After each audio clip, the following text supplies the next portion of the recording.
So we talked about that we should stop sinning. And we talked about how can I stop sinning. We talked about how to stop sin before it starts.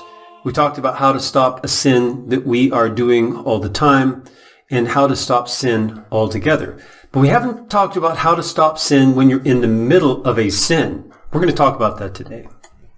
When you're in the middle of a sin, it is a battle between your flesh and the Holy Spirit.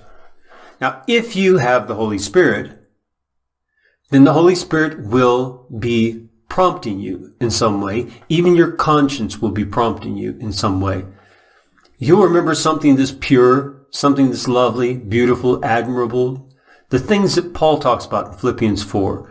Go look at that list again. That's there for a reason. Because when we think about those things, and then we end up in sin, we will see something that is one of those qualities. And that's when we have to make a choice. Do I want that? Or do I want this mud that I'm getting covered in right now? That choice will face us in the middle of sin. I guarantee it. Now that you've heard it, next time you do sin, if you sin, and I hope you don't, but if you do, then you will notice this, and this will be a testimony to you. The Holy Spirit will be testifying against you if you continue sinning, and for you if you heed His call and you stop sinning and you run away. Remember with Joseph and Potiphar's wife? She kept tempting him. Every day she was tempting him. Come lay with me. Come lay with me. And then she grabbed his cloak as he started to run away. He ran away. He still did not sin. He did not sin. He even went to the extent of running away. Even though it got him in trouble, he would do it again. He was doing what was right and avoiding evil. So let's look at a verse which is a cornerstone verse for the Bible. This is one that you should memorize. Job 28:28. The reference is so easy. 2 + 8 is 10. How many fingers do I have? Okay, and actual fingers are 8, right? I've got 2 thumbs. 2 times 8. 2, 8. 2, 8, right? 28, 28. Okay, very easy to remember. All right, so, and he said to man, this is God, pay attention and act on this. Fear of the Lord, that's Yahweh, is itself wisdom. And to twist off that which breaks into pieces, this is the mental distinguishing for understanding. Okay? To twist off that which breaks into pieces is referring to sin. To twist off that which breaks into pieces. You must break it off before it causes you to break into pieces. It will break you into pieces, so twist it off and get rid of it. That's the image. Pay attention and act on this. Don't just listen and understand. Do it. Fear of the Lord is itself wisdom. You want wisdom? You cannot have wisdom without fear of the Lord. That's why these Christians of the apostate church, they're constantly saying, no, we no longer fear God because we love Him. Really? You're a foolish woman. It's usually the women who say it. You are a foolish woman. You fool. You do not know God, because fear of the Lord is cornerstone to loving God. Because to love God is to keep His commandments. We know that from the New Testament. Fearing the Lord is itself wisdom. You do not have wisdom apart from fear of the Lord. And to twist off that which breaks into pieces, get rid of it before it breaks into pieces, breaks you into pieces. Twist it off, get rid of it. This is mental distinguishing for understanding.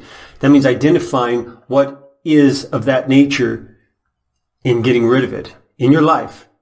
Look and see what is the thing that is the thing which will break you into pieces spiritually from the Lord, break you into pieces off from the Lord. That thing is sin. Break that off from your life and get rid of it. That's what Jesus was saying when he said, if your right eye offends you, gouge it out. If your right hand offends you, cut it off.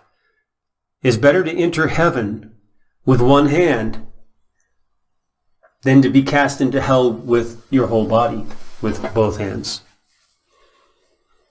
So twist off that which breaks into pieces. This is the mental distinguishing for understanding. But you must have that wisdom first for that to be possible.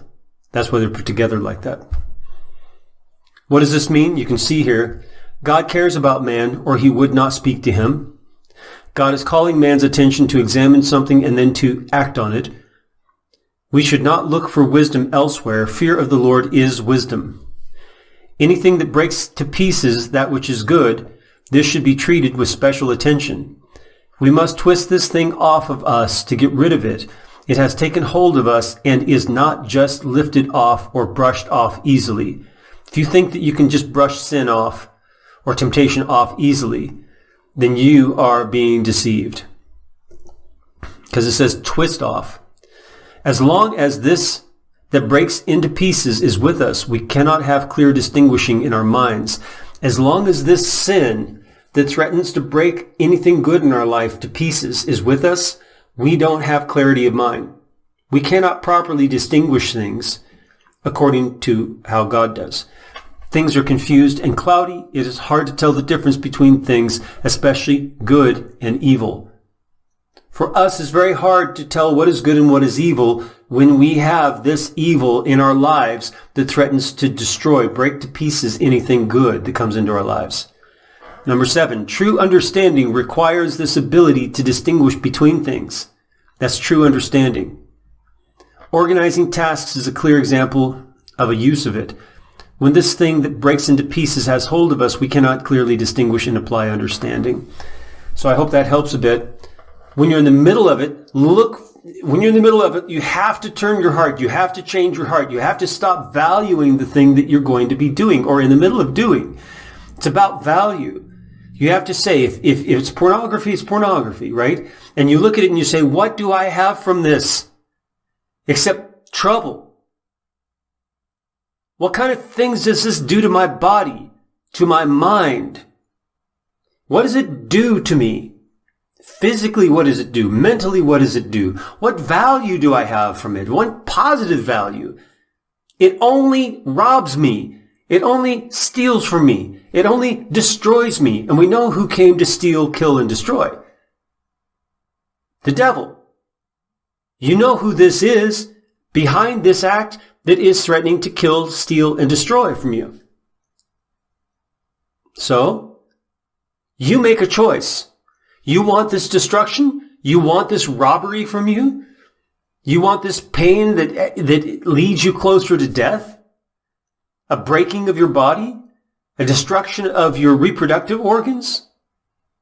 You want these kinds of things?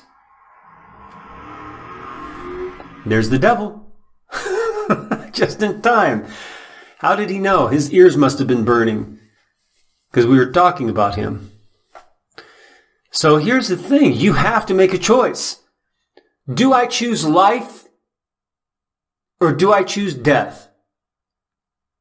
Make your choice. When you're in the heat of the moment, make that choice. Do I choose life or do I choose death? Life or death? Life or death? That's the choice. That's the choice you have to make. And if you don't make the choice when you're in the middle of the sin, you've made your choice. And that's for death.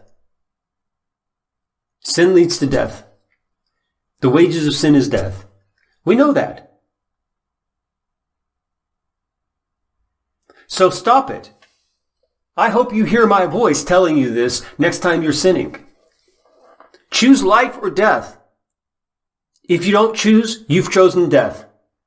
You must choose life and run away like Joseph. Leave your clothes, leave your robe, run away. Get out of there. May the Lord bless you as you seek Him and obey Him. Listen to His call and run away with all your heart. Remember to subscribe down below and like the video and share it on your Facebook and other social media. And then make a comment, whether a question or a comment. We read all of them, and we try to respond to all. Get on over to our website, The Rooted Word, and start reading the translation and also the articles we've posted. It's at therootedword.com, therootedword.com.